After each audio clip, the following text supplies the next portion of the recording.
John 17. After Jesus said this, he looked towards heaven and prayed, "Father, the time has come. Glorify your Son, that your Son may glorify you.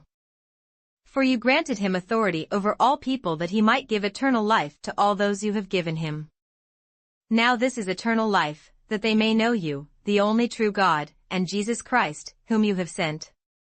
I have brought you glory on earth by completing the work you gave me to do. And now, Father, glorify me in your presence with the glory I had with you before the world began. I have revealed you to those whom you gave me out of the world. They were yours, you gave them to me, and they have obeyed your word. Now they know that everything you have given me comes from you. For I gave them the words you gave me, and they accepted them. They knew with certainty that I came from you, and they believed that you sent me. I pray for them. I am not praying for the world, but for those you have given me, for they are yours. All I have is yours, and all you have is mine. And glory has come to me through them. I will remain in the world no longer, but they are still in the world, and I am coming to you. Holy Father, protect them by the power of your name, the name you gave me, so that they may be one as we are one. While I was with them, I protected them and kept them safe by that name you gave me. None has been lost except the one doomed to destruction, so that Scripture would be fulfilled. I am coming to you now, but I say these things while I am still in the world, so that they may have the full measure of my joy within them. I have given them your word, and the world has hated them, for they are not of the world any more than I am of the world. My prayer is not that you take them out of the world, but that you protect them from the evil one. They are not of the world, even as I am not of it. Sanctify them by the truth, your word is truth. As you sent me into the world, I have sent them into the world. For them I sanctify myself, that they too may be truly sanctified. My prayer is not for them alone. I pray also for those who will believe in me through their message. That all of them may be one, Father, just as you are in me and I am in you. May they also be in us, so that the world may believe that you have sent me. I have given them the glory that you gave me, that they may be one as we are one. I in them and you in me. May they be brought to complete unity, to let the world know that you sent me and have loved them even as you have loved me. Father, I want those you have given me to be with me where I am, and to see my glory, the glory you have given me because you loved me before the creation of the world. Righteous Father, though the world does not know you, I know you, and they know that you have sent me. I have made you known to them, and will continue to make you known, in order that the love you have for me may be in them and that I myself may be in them. John 18. When he had finished praying, Jesus left with his disciples and crossed the Kidron Valley. On the other side there was an olive grove, and he and his disciples went into it.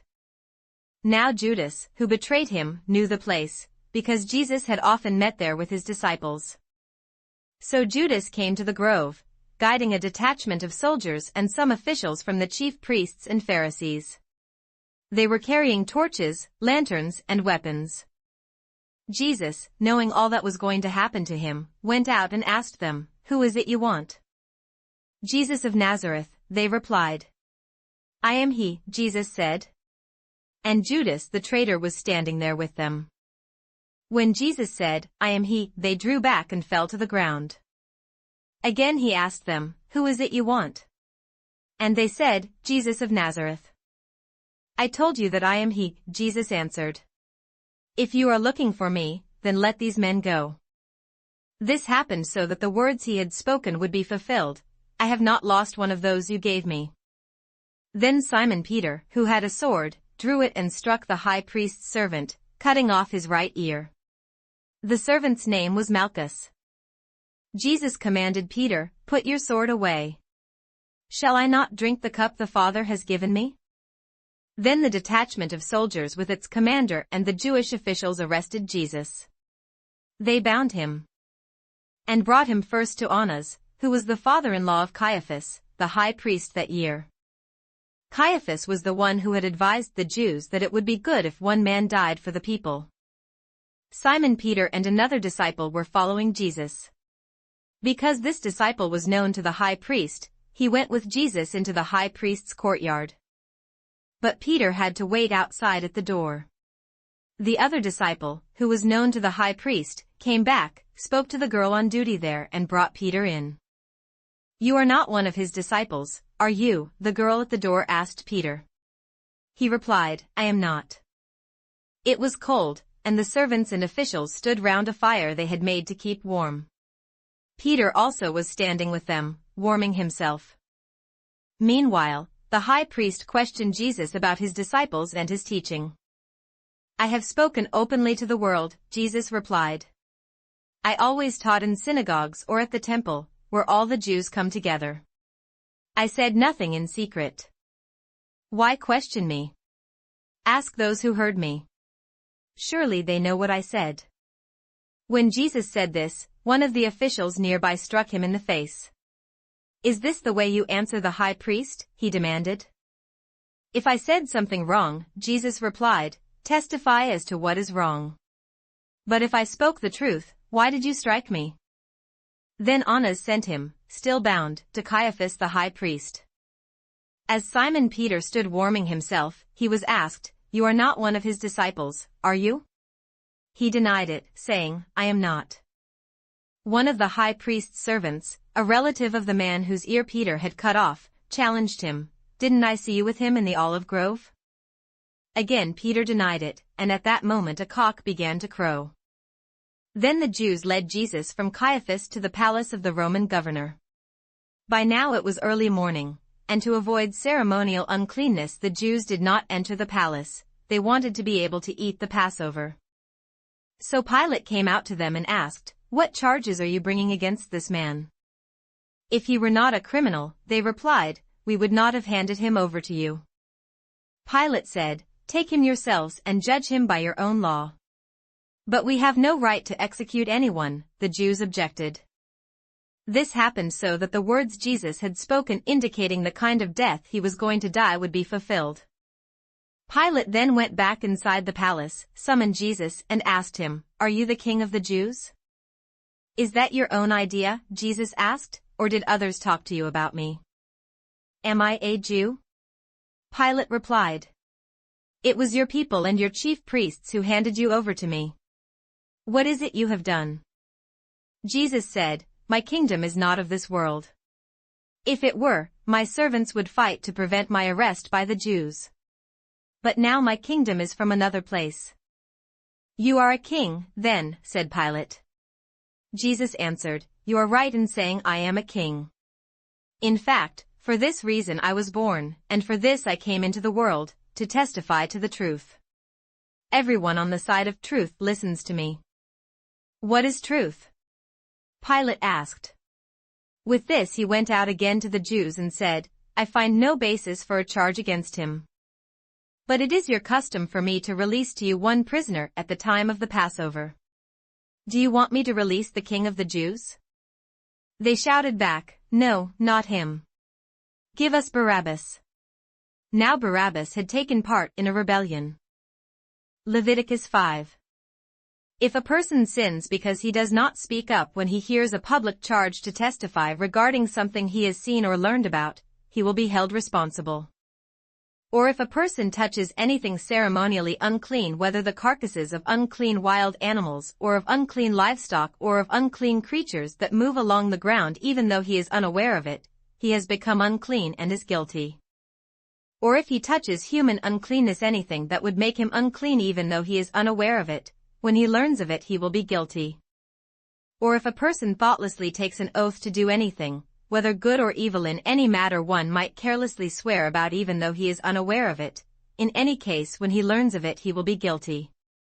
When anyone is guilty in any of these ways, he must confess in what way he has sinned.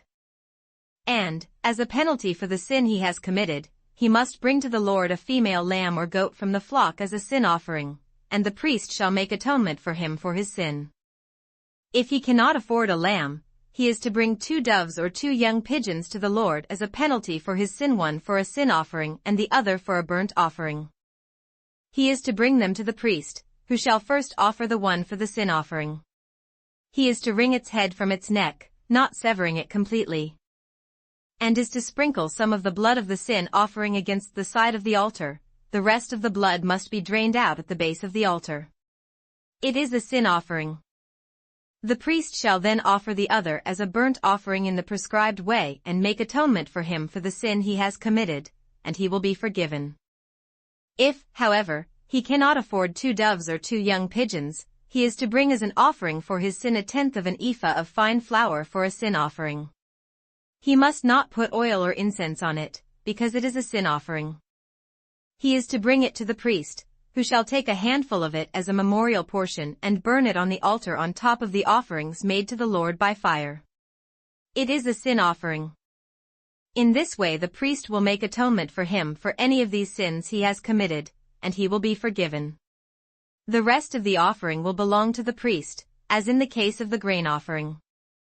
The Lord said to Moses, "When a person commits a violation and sins unintentionally in regard to any of the Lord's holy things, he is to bring to the Lord as a penalty a ram from the flock, one without defect and of the proper value in silver, according to the sanctuary shekel. It is a guilt offering. He must make restitution for what he has failed to do in regard to the holy things, add 1/5 of the value to that and give it all to the priest, who will make atonement for him with the ram as a guilt offering, and he will be forgiven. If a person sins and does what is forbidden in any of the Lord's commands, even though he does not know it, he is guilty and will be held responsible. He is to bring to the priest as a guilt offering a ram from the flock, one without defect and of the proper value. In this way the priest will make atonement for him for the wrong he has committed unintentionally, and he will be forgiven. It is a guilt offering. He has been guilty of wrongdoing against the Lord." Leviticus 6. The Lord said to Moses, "If anyone sins and is unfaithful to the Lord by deceiving his neighbor about something entrusted to him or left in his care or stolen, or if he cheats him, or if he finds lost property and lies about it, or if he swears falsely, or if he commits any such sin that people may do. When he thus sins and becomes guilty, he must return what he has stolen or taken by extortion, or what was entrusted to him, or the lost property he found, or whatever it was he swore falsely about. He must make restitution in full, add 1/5 of the value to it and give it all to the owner on the day he presents his guilt offering. And as a penalty he must bring to the priest, that is, to the Lord, his guilt offering, a ram from the flock, one without defect and of the proper value. In this way the priest will make atonement for him before the Lord, and he will be forgiven for any of these things he did that made him guilty." The Lord said to Moses, "Give Aaron and his sons this command. These are the regulations for the burnt offering. The burnt offering is to remain on the altar hearth throughout the night, till morning, and the fire must be kept burning on the altar. The priest shall then put on his linen clothes, with linen undergarments next to his body, and shall remove the ashes of the burnt offering that the fire has consumed on the altar and place them beside the altar. Then he is to take off these clothes and put on others, and carry the ashes outside the camp to a place that is ceremonially clean. The fire on the altar must be kept burning, it must not go out. Every morning the priest is to add firewood and arrange the burnt offering on the fire and burn the fat of the fellowship offerings on it. The fire must be kept burning on the altar continuously, it must not go out. These are the regulations for the grain offering. Aaron's sons are to bring it before the Lord, in front of the altar.